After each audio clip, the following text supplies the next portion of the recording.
हमें यहाँ पे आपके घर में याद किया, इसके लिए हम आपका तहे दिल से शुक्रिया कहते हैं। और हमेशा सैयदना साहब और आपका बहुत गहरा रिश्ता रहा है, मेरे ग्रैंडफादर सैयदना मोहम्मद बुरहानुद्दीन का और आज सैयदना साहब का। और जो आपने अभी वक़फ़ बिल का जो पास हुआ है,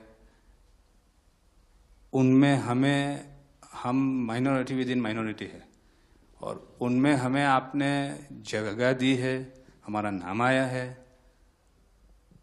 और जो काम हुआ है हिंदुस्तान की तरक्की के लिए, आपकी ख्वाहिश है कि सबको साथ लेकर चलना है। और जो काम हुआ है और हो रहा है वो इंशाअल्लाह इंडिया के लिए, हिंदुस्तान के लिए और पूरे देश के लिए बहुत खूब होगा। और छोटे लोगों की भी, आप भरे गिनती में छोटे हो लेकिन आपके दिल में जगह बहुत ज़्यादा है। ये आपकी जो खूबी है वो शायद किसी में भी नहीं होगी।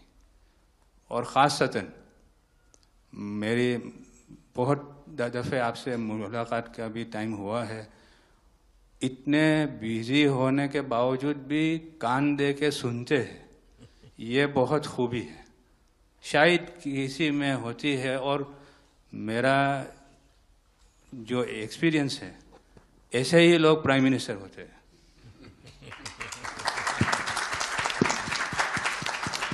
1923 से हम ये गुहार गवर्नमेंट से लगा रहे हैं कि हमें एग्जेम्पशन चाहिए। जो 51st हिज होलीनेस थे, उसके बाद 52nd सैयदना साहब, और आज 53rd दाइल मुतलक सैयदना साहब वही सेम बात कर रहे हैं कि हमें एग्जेम्पशन चाहिए। 1923 में साहब जब एग्जेम्पशन मिला तो माइनॉरिटी को कंसीडर करा गया, लेकिन 100 साल बाद, जैसा गृह मंत्री जी ने उनके इंटरव्यू में पिछले सप्ताह कहा कि हमने सिर्फ माइनॉरिटी को कंसीडर नहीं किया। साहब ये जो एक्ट आया है वो प्रिवी काउंसिल क्यों लेकर आई? प्रिवी काउंसिल ने ये एक्ट इनैक्ट किया माइनॉरिटी के प्रोटेक्शन के लिए, लेकिन साहब आपने ये एक्ट इनैक्ट किया सिर्फ माइनॉरिटी के प्रोटेक्शन के लिए नहीं, बल्कि माइनॉरिटी विद इन माइनॉरिटी के लिए। तो ये उस दिशा में साहब बहुत ही बड़ा स्टेप है। It is indeed a very strong step for the way forward. Thank you very much for it sir. સાહેબ, વક્ફ અમેન્ડમેન્ટ બિલ આપ લઈને આવ્યા, 75 વર્ષમાં પહેલી વાર આ કમ્યુનિટી, બીજા મુસ્લિમ કમ્યુનિટીને કોઈએ સાંભળ્યું છે, કોઈએ એકનોલેજ કર્યા છે। સાહેબ, मैं आपने एक वाक्य कहूँ, भिंडी बाजार में हमारो एक प्रोजेक्ट चाले है। हमारे प्रोजेक्ट में एक जगह है भिंडी बाजार के अंदर जो हमने 2015 में खरीदी। हम मालिक हैं, बहुत मेहनत से खरीदी। उस जगह को 2015 में लिया, 2019 में कोई नासिक का और अहमदाबाद का शख्स जाके बोलता ये जगह वक्फ है। वक्फ तो वहां पे तो लोग रहते हैं, टेनेंट्स है, दुकानें हैं।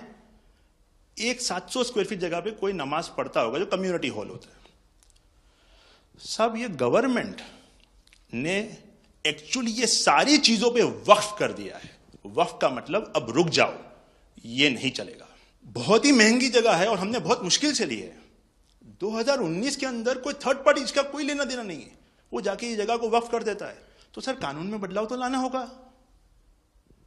जैसे हम देखते आ रहे हैं कि गरीब महिलाएं हो, कम्युनिटी विमेन हो, ये अगर पैसा आवक हो रही है और कानून में बदलाव आ रहा है, उसका फायदा कहीं ना कहीं पहुंचना चाहिए। तो ये सारे विजन जो गवर्नमेंट ने लिए हैं, दाऊदी बोहरा कम्युनिटी उसका बहुत सपोर्ट भी करती है और आपसे बहुत शुक्रगुजार हैं हम इस चीज़ के लिए कि आपने हमें एक्नॉलेज भी किया।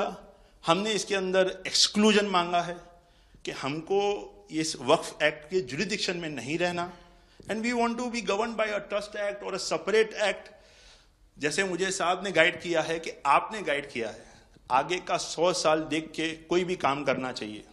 हम उसी राह के ऊपर इसकी कोशिश कर रहे हैं और मैं वापिस से बहुत बहुत धन्यवाद करता हूं आपका कि आपने ये बिल और ऐसे बहुत से कठिन बिल जो आते रहते हैं, बहुत बहुत धन्यवाद।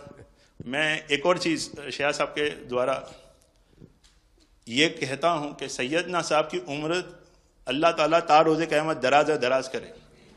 उनकी मोहब्बत करनार माननीय प्रधानमंत्री जी को अल्लाह ताला सेहत में रखे, हिफाजत में रखे, लंबी आयुष दे और हमारे देश की सेवा आप करते रहिए।